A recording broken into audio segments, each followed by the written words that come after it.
उत्तराखंड, जिसको हिंदूवादी लोग देवभूमि बोलते हैं, जहां देवों का वास होता है, जब एक शरीफ दलित व्यक्ति की हत्या की जा रही थी, तो कहां गए वो देव, कहां गए वो देवी देवता जो लोगों के लिए रक्षा करने का काम करते हैं?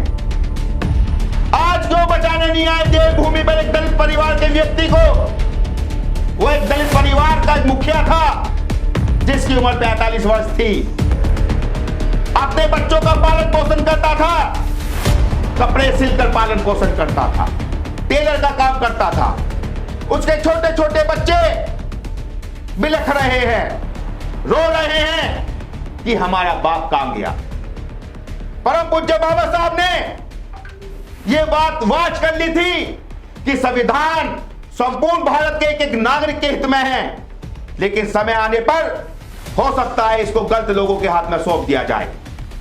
तो साथियों, वही हुआ 2014 में भारत की शासन और सत्ता नरेंद्र मोदी के हाथ में सौंपी गई और उसके बाद उत्तर प्रदेश की सरकार भी सौंपी गई। इसके साथ साथ अन्य राज्यों में भी बीजेपी का शासन चल रहा है। साथियों, यह बड़ी दुखद घटना है चंपावत जिले की।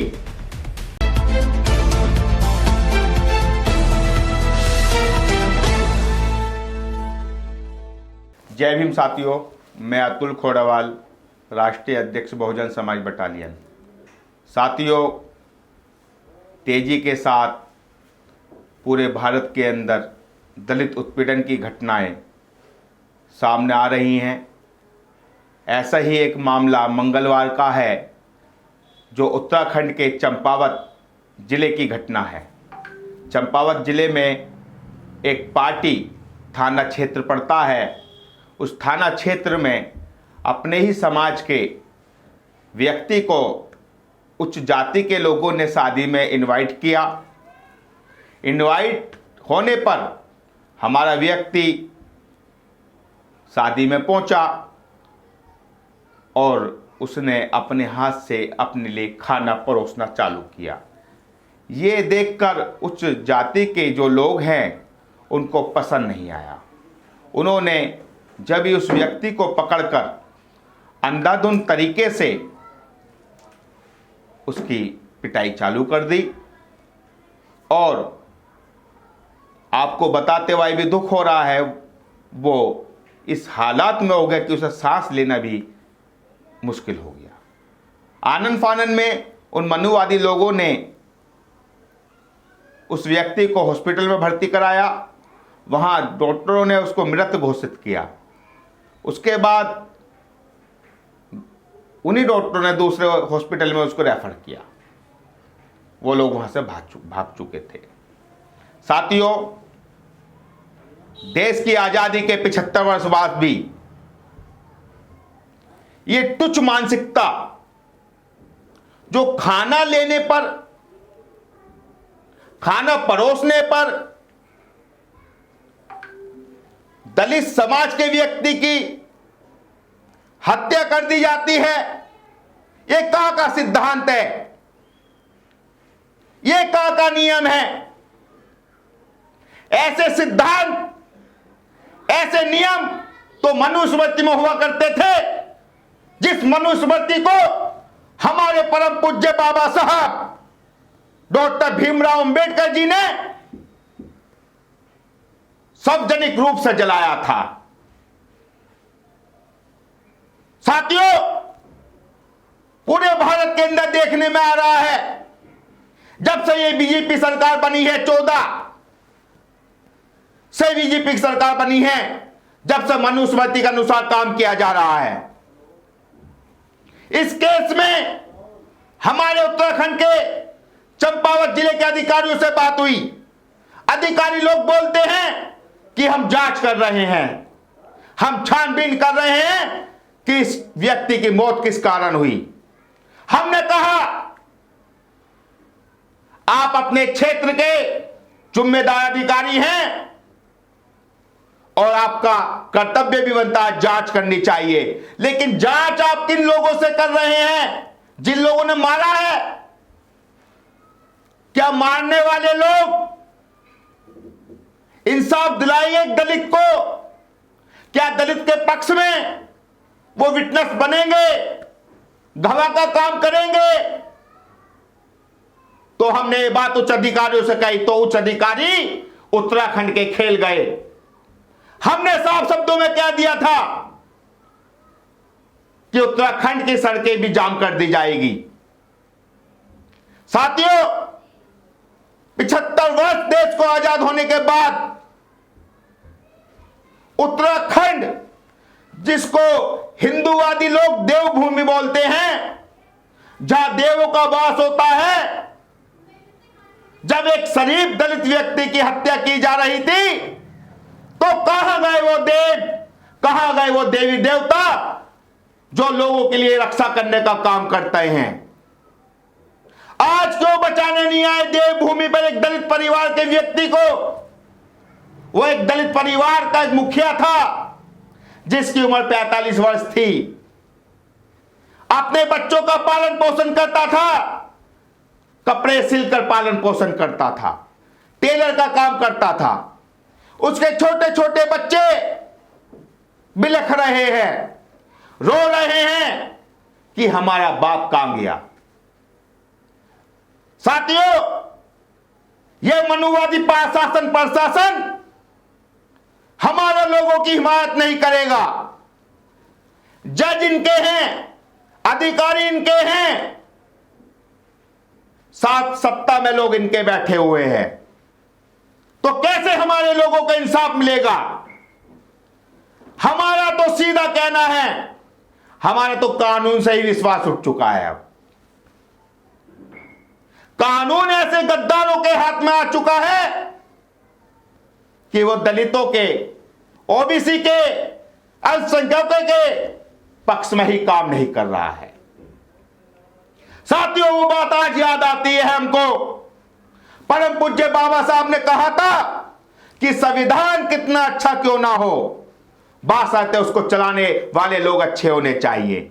साथियों, परम पूज्य बाबा साहब ने यह बात वाच कर ली थी कि संविधान संपूर्ण भारत के एक एक नागरिक के हित में है, लेकिन समय आने पर हो सकता है इसको गलत लोगों के हाथ में सौंप दिया जाए।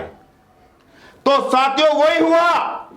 2014 में भारत की शासन और सत्ता नरेंद्र मोदी के हाथ में सौंपी गई और उसके बाद उत्तर प्रदेश की सरकार भी सौंपी गई। इसके साथ साथ अन्य राज्यों में भी बीजेपी का शासन चल रहा है। साथियों, यह बड़ी दुखद घटना है चंपावत जिले की। दूसरी घटना, प्रयागराज जिले में 4 दलित समाज के लोग काटे गए, जिसमें एक बेटी, एक महिला, एक बच्चा और एक परिवार का मुखिया। साथियों, जानकारी में जो आया, जातीय रंजिश के कारण उनकी हत्या की गई, लेकिन जातीय रंजिश के बाद भी हमारी बहन के साथ वो काम किया गया, हम आपको बता नहीं सकते हैं। उस काम को करने के बाद हमारे 4 परिवार के लोगों की हत्या की गई। लेटेस्ट घटना 5 दिन पहले की है। आजमगढ़ उत्तर प्रदेश का एक जिला है, जहां की फिल्मी हस्तियां भी हैं और एक डॉन के नाम से जाना जाना वाला बदमाश भी है। आजमगढ़ सुर्खियों में रहता है। आजमगढ़ के अंदर दलित समाज के एक लेखपाल अपने घर में रात को सो रहे थे।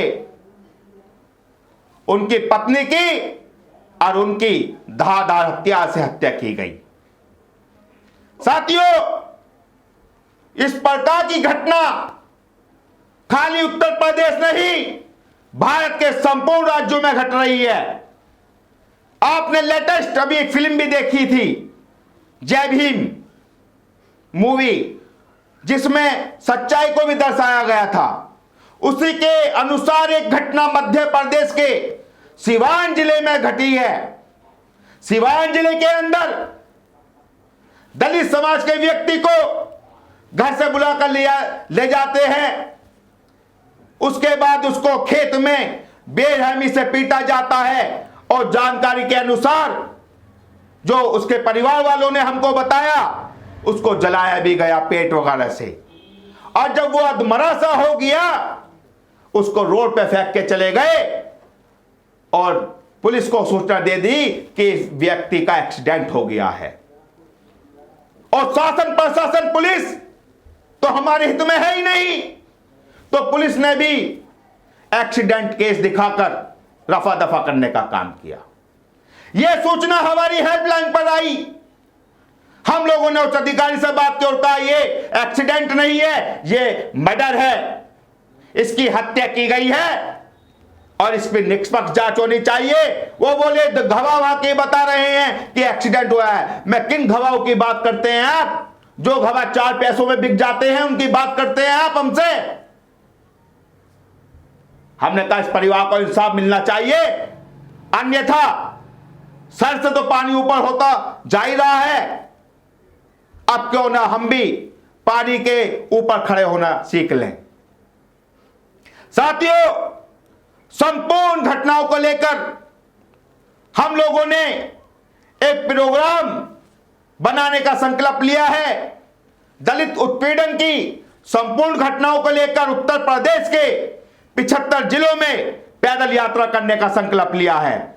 संपूर्ण दलित समाज की जातियों को एकजुट करने का संकल्प लिया है और उत्तर प्रदेश के अंदर पूर्ण बहुमत से अपनी सरकार बनाने का भी संकल्प लिया है। आप एकजुट हो जाइए, दलित समाज की सभी बिरादरियों को एक छत्र के नीचे लाने का काम कीजिए। और ये जो उत्पीड़न की घटना घट रही है, इनको तो हम देखेंगे अब सर से पानी ऊपर हो चुका है। साथियों, बर्दाश्त नहीं किया जाएगा, किसी कीमत पर नहीं किया जाएगा। इन्हीं शब्दों से क्या अधिकारी, जय भीम, नमो बुद्धाय। मैं अतुल खोड़वाल, जय भीम।